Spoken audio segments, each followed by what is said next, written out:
ლომი მოიტანს უკვე სიყვარულში გარკვევებს, რამდენად ჩვენ ჰობი გვაქვს და ვისვენებთ თუ არა, რამდენად ჩვენ ამ ცხოვრებაში ბალანსს ვიცავთ, როდესაც აქეთ არის სტრესი, თან შინაგანი რაღაც ძაფრი ემოციები, რამდენად ჩვენ შეგვიძლია გავერთოთ, დავისვენოთ, საკუთარ თავს მივცეთ ცოტა ფუფუნების უფლებაც და მოგესალმებით მეგობრებო, თეთრი მთვარე გადავიდა ლომის ზოდიაქოში, კირჩხიბში იყო მანამდე 7 თვის განმავლობაში და უახლოესი 7 თვე იქნება ლომის ზოდიაქოში. ტრანზიტებში როცა გადადის სელენა რომელიღაც ნიშანში მაგალითად, ხო, ახალი ენერგეტიკული ვიბრაცია შემოაქვს აღოდ ყველასთვის.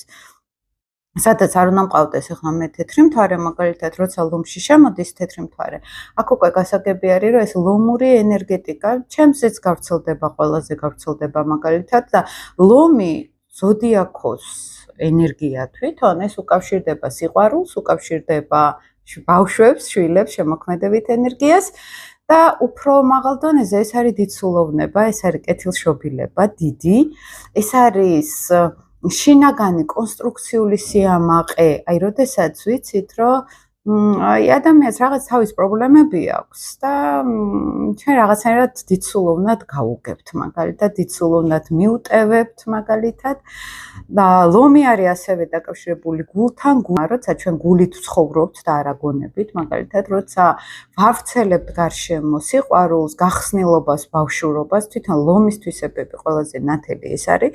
თეთრი მთვარე ეს არის ნიშნის ყველაზე პოზიტიური მხარის დაჭერა. აქ არ არის ნეგატივს, ახლა შეიძლება ვენერა იყოს ლომში და მას თავისი პრობლემებიც ქონდეს, ხო? იქ სიამაყე მაგალითად, იქ რაღაცნაირად გადამეტებული თავდაჯერებულობა, მაგრამ სელენასთან ეს თეთრ მთვარესთან ეს არ ხდება. თეთრი მთვარე მთლიანად ასუფთავებს ნიშნის ენერგიას. იქ არაფერი ზედმეტი არ არის, მეორე მხარე არ არის. სელენაში არის მხოლოდ ნათელი სუფთა ვიბრაცია, ამიტომ ცოტა სხვანაირად განვიხილავთ ხოლმე სელენას ენერგიას ნიშანში.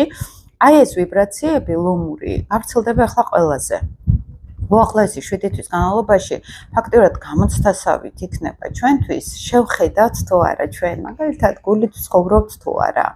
ვავლენთ თავდაჯერებულობას შინაგანს შემოქმედებით ენერგიას თუ არა, ხო? მაგალითად, ლომი არის ასევე დაკავშირებული შვილებთან, შემოქმედებით უნარებთან და შვილებთან რატო არის დაკავშირებული?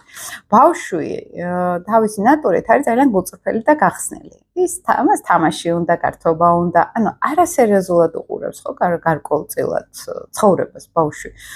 აი ეს ენერგია უნდა ცხოვრობდეს ჩვენშიც. და აი ამ ბავშვთან ჩვენ თუ ესე მივდივართ ძალიან სერიოზულად და მკაცრად, ხო, მას